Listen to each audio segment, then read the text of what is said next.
Amaterasu Omikami, the radiant sun goddess, steps into the heavenly rock cave.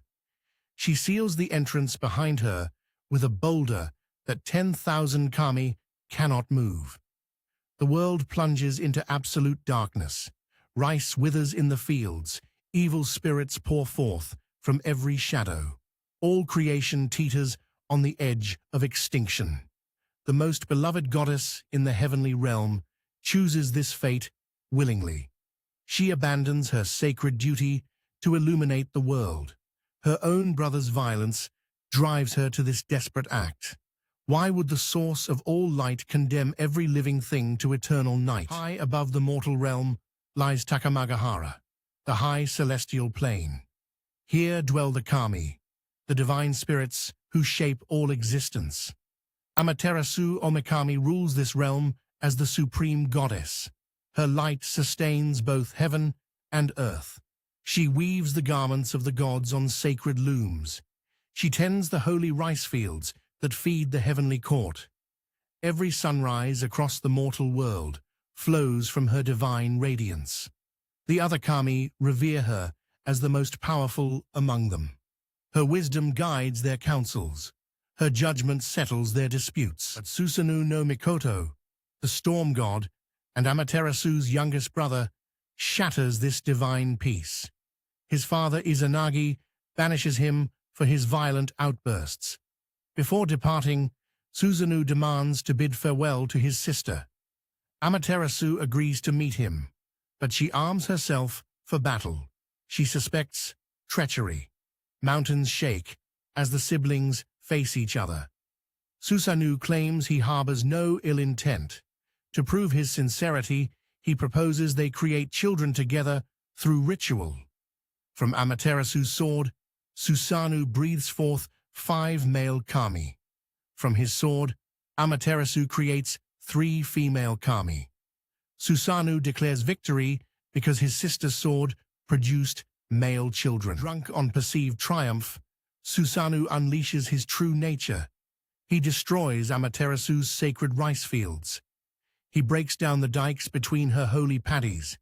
He defiles her harvest festival by scattering filth throughout the feast hall. Still, Amaterasu shows mercy. She makes excuses for his behavior.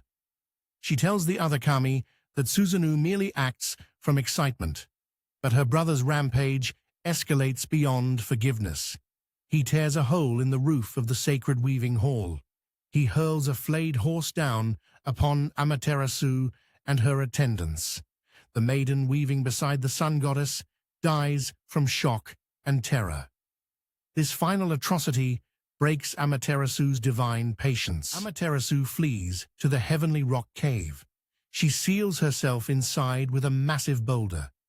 The sun vanishes from both heaven and earth. Crops fail across the mortal realm. Plagues spread through human settlements. Demons emerge from the darkness to torment the living. The boundaries between life and death begin to collapse.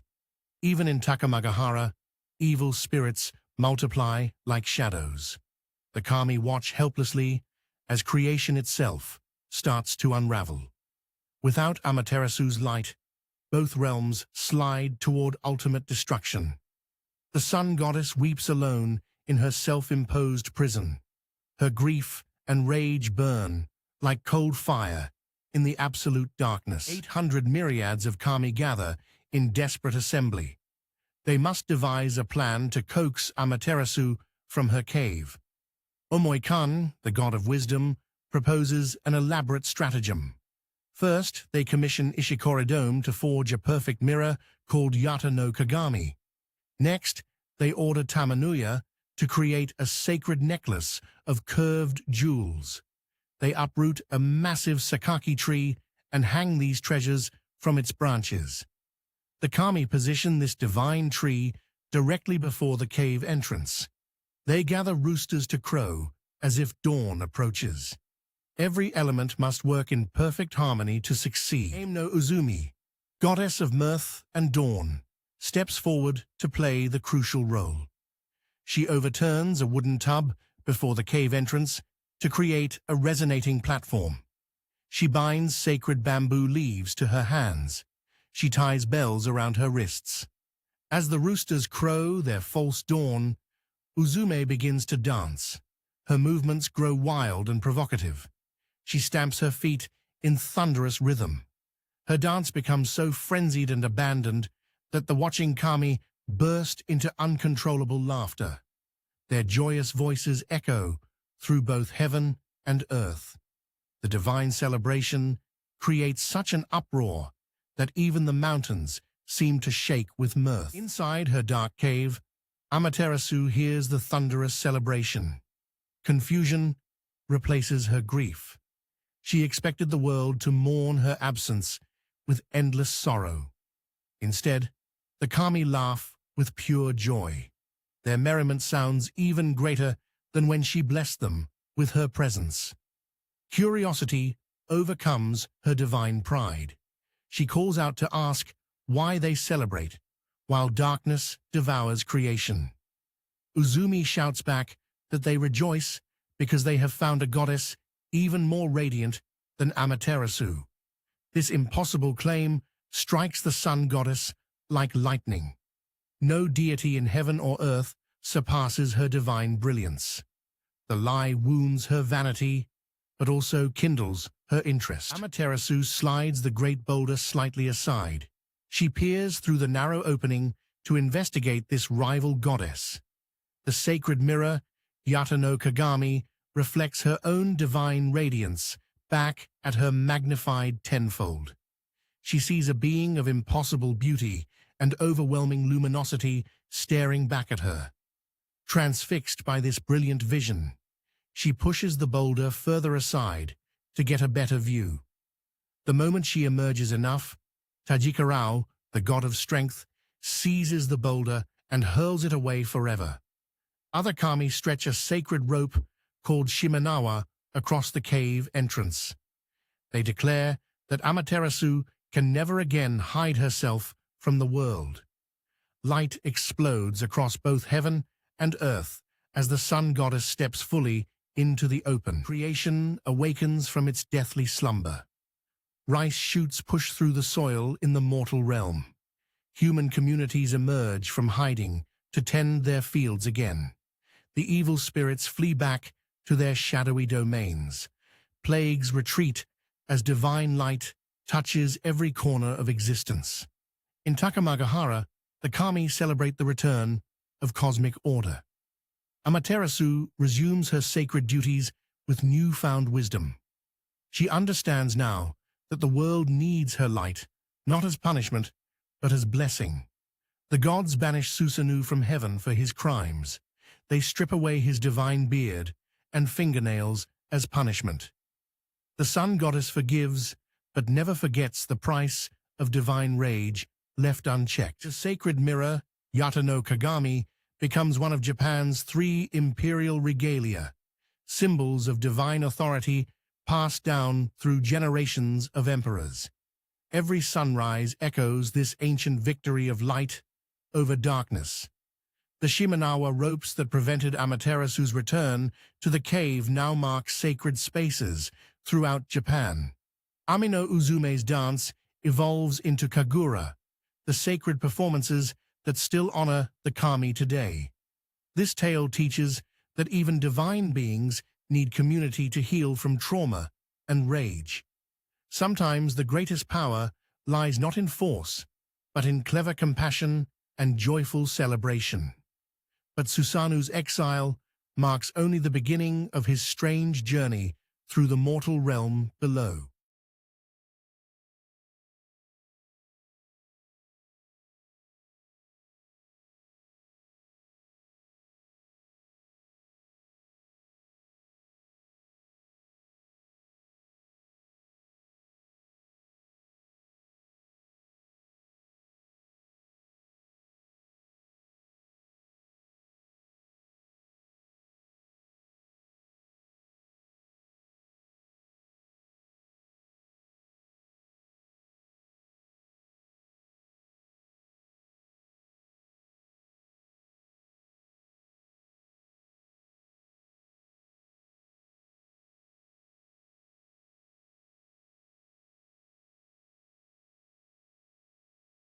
In the beginning, when heaven and earth were young, two divine beings stood upon the floating bridge of heaven. Izanagi, the male deity, and Izanami, the female deity, stirred the primordial ocean with a jeweled spear. As drops of brine fell from its tip, the islands of Japan were born.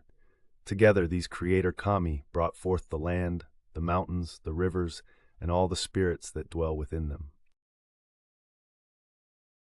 Izanagi and Izanami continued their divine work, giving birth to many kami who would govern the natural world. But when Izanami brought forth Kagutsuchi, the fire deity, the flames consumed her divine form. Her beloved husband watched in anguish as she weakened and finally departed for Yomi, the shadowy land of the dead, leaving him alone in the world they had created together. Unable to bear his grief, Izanagi made a fateful decision. He would journey to Yomi no Kuni, the land of the dead, to bring back his beloved Izanami. Following the path that spirits take when they leave the world of the living, he descended through mist and shadow, leaving behind the bright realm of life for the unknown depths below. In the depths of Yomi, Izanagi found a great palace shrouded in eternal twilight. Here the spirits of the dead dwelt in a realm neither bright nor completely dark. The air was heavy with the weight of countless souls, and in strange stillness pervaded everything. With hope in his heart, Izanagi called out to his beloved, believing that love could triumph over even death itself. From within the palace came a voice he knew well. Izanami had heard his call. Through the shadows she approached, though she remained carefully hidden from his sight. "My beloved husband," she said, "you have journeyed far to reach this place. I am touched by your devotion, but I have already eaten the food of Yomi. I belong to this realm now. Yet, let me speak with the rulers of this land. Perhaps there is a way." Izanami asked for patience while she consulted the deities of Yomi, warning Izanagi not to look upon her until their discussions were complete. But time passed slowly in that twilight realm, and love made him restless. Finally, unable to wait any longer, Izanagi lit a torch and entered the inner chambers, desperate for just one glimpse of his beloved's face. The torchlight revealed a sight that filled Izanagi with horror and grief. Death had claimed Izanami completely. She had become a creature of Yomi, transformed by the realm of the dead. The beautiful goddess who had helped him create the world was no more. In that moment, Izanagi understood that death was a boundary even the kami could not cross without consequence. Izanami's rage at being seen in her transformed state echoed through the chambers of Yomi. "You have shamed me," she cried. As Izanagi fled in terror and sorrow, she sent the spirits of Yomi to pursue him. The very realm itself seemed to give chase, as if the land of the dead would not let the living escape so easily after witnessing its secrets. Izanagi reached the boundary between Yomi and the world of the living, a narrow pass that connected the realms. With strength born of desperation, he rolled a great boulder across the passage, sealing the entrance to the land of the dead. From opposite sides of this barrier, the two creator deities faced each other for the final time, their love now transformed into an eternal separation. Across the boulder, Izanami declared that each day she would take 1,000 lives to Yomi with her. In response, Izanagi vowed that each day he would create 1,500 new lives in the world above. Thus began the eternal cycle of death and birth, the rhythm that governs all existence. Their tragic love had established the fundamental law of the world, that life and death must forever remain separate. Having been contaminated by contact with death and the realm of Yomi, Izanagi knew he must purify himself. He traveled to a clear river and performed misogi, the ritual cleansing that would remove the pollution of death. As he washed, new kami were born from the water that fell from his body, including Amaterasu, the sun goddess, Tsukuyomi, the moon god, and Susanoo, the storm deity. From this ancient tale, recorded in the sacred Kojiki, comes the understanding that shapes Japanese spiritual life. Love, even divine love, must yield to the natural order. Death and life exist in balance, each giving meaning to the other. The purification rituals practiced at shrines today echo Izanagi's cleansing, reminding us that from even the deepest sorrow, new life and hope can emerge. The boundary between worlds remains sacred, and in honoring it, we honor the eternal cycle that sustains all existence. The sun goddess went dark and took the entire cosmos with her. Amaterasu, the source of all light and life, locked herself inside a stone cave in pure rage. Heaven froze, earth fell black, crops died, chaos spread. The gods panicked. They needed her back, but she wouldn't come out. So they tried something desperate. A trap involving a sacred mirror, jewels, and a celestial striptease. It worked, but only temporarily, because the real crisis wasn't the darkness. It was Susanoo, the god who caused it all. Banished from heaven, he descended to earth, where something far worse than divine rage was waiting. What was he about to unleash? The gods gather in the Hall of Light, and their fear is absolute. Susanoo has defiled everything sacred. He tore through Amaterasu's rice paddies, the crops that sustain all life. He dragged a dead celestial maiden across her most sacred shrine. He broke taboos so fundamental that reality itself recoils. But Amaterasu's response isn't despair. It's rage, pure, righteous, uncompromising rage. She withdrew into the heavenly rock cave and sealed the entrance. The cosmos went black, and now the gods realize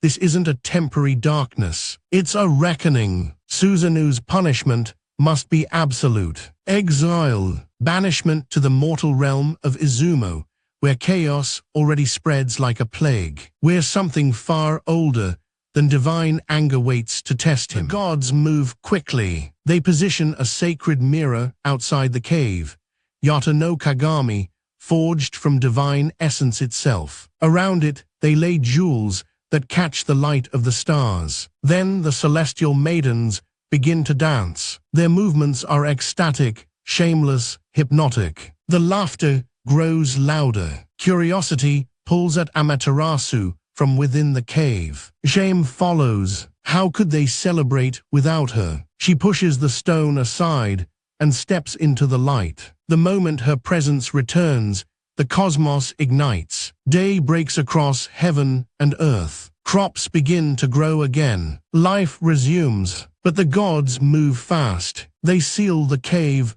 behind her. The darkness will not come again. Yet Amaterasu's anger hasn't faded. It's only been contained. And the gods know what they must do next. Cast Susanoo down. Cast him into the world of mortals, where he will face trials that will either destroy him or remake him entirely. Susanoo falls through layers of sky and cloud. The earth rises to meet him. He lands in Izumo, in a river valley shrouded in mist, and immediately he hears weeping. A family huddles by the water's edge, an old man, an old woman, and a young woman between them. Their faces are hollow with grief. Susanoo approaches and demands to know their sorrow. The father's voice breaks as he speaks. A serpent-headed dragon emerges from the mountains every year. Yamata no Orochi, 8 heads, each one massive as a boulder. The dragon demands tribute, human tribute. Every year, a maiden's. This year, his 7th daughter is the chosen one. Tomorrow, the serpent comes. Susanoo looks at the maiden. Her name is Kushinada, and he makes a vow. He will slay the beast, but he needs the family's trust. He needs them to gather 8 massive vats and fill each one with rice wine, so strong it burns the throat. The parents nod. They have nothing left to lose. At dawn, Susanoo positions the vats in a line along the riverbank, each one placed at the exact height where the serpent's heads will drink. Kushinada hides in the shrine behind him. The ground begins to tremble. The river parts, and Yamata no Orochi emerges.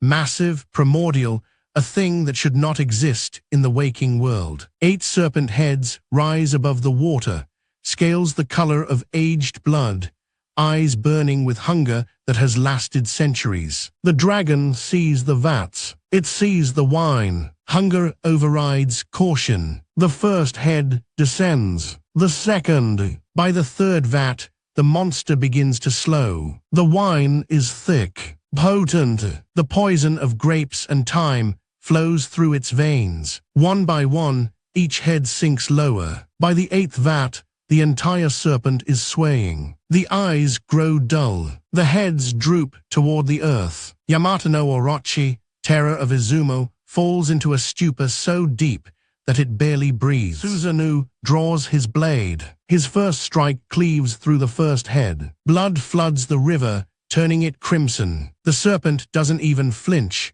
The wine holds it in absolute thrall. Susanoo moves methodically, almost ritually, severing each head in succession. The second head falls. The third. The blade grows heavier with each stroke, as if the serpent's essence is fighting back through its own blood. By the seventh head, the weapon feels alive in his hands, no longer merely steel, but something touched by the divine. The eighth and final head resists. The cut is deeper, more deliberate, and as the last head falls, the serpent's massive body splits open. From within the wound, something gleams. A sword, not forged by human hands, not created in any earthly smithy. Izanagi, the grass-cutting sword, lies cradled in the monster's core, radiating light like a fragment of the sun itself. Susanoo lifts it, and the weapon feels like redemption made tangible. Susanoo marries Kushinada that night, not as a banished god seeking refuge, but as a savior claiming his reward. The family embraces him. The village celebrates, and Susanoo establishes himself as Lord of Izumo, a realm that transforms under his hand. He brings fertility to the fields. He purifies the land with ritual and intention. He becomes protector, not destroyer. The storm god learns to channel his power toward growth instead of ruin. His nature shifts. His exile becomes a throne. The being who nearly shattered heaven becomes the force that saves the earth. The transformation is complete, not through punishment alone, but through the test of heroic action. Susanoo has found his redemption in the mortal world, and the gods watch from above, understanding at last that some souls are forged not in heaven, but in the heat of earthly trials. Izanagi, the sword Susanoo pulled from Yamato no Orochi's body, becomes one of 3 sacred imperial regalia. It passes through generations. It becomes the symbol of rightful rule, of divine authority earned through blood and sacrifice rather than birthright alone. Emperors of Japan will carry it for centuries, wielding the power of a god who fell to earth and rose as something greater. But the whispers in the mortal realm don't stop there. Susanoo's bloodline spreads. His descendants inherit fragments of his power, the ability to command storms, to purify, to transform chaos into order. And in the mountains of Japan, new threats are stirring, because not every serpent that dwells in the depths is as simple as Yamato no Orochi. Next time, we follow Susanoo's legacy forward, into an age where his children must face monsters that learned from his victory.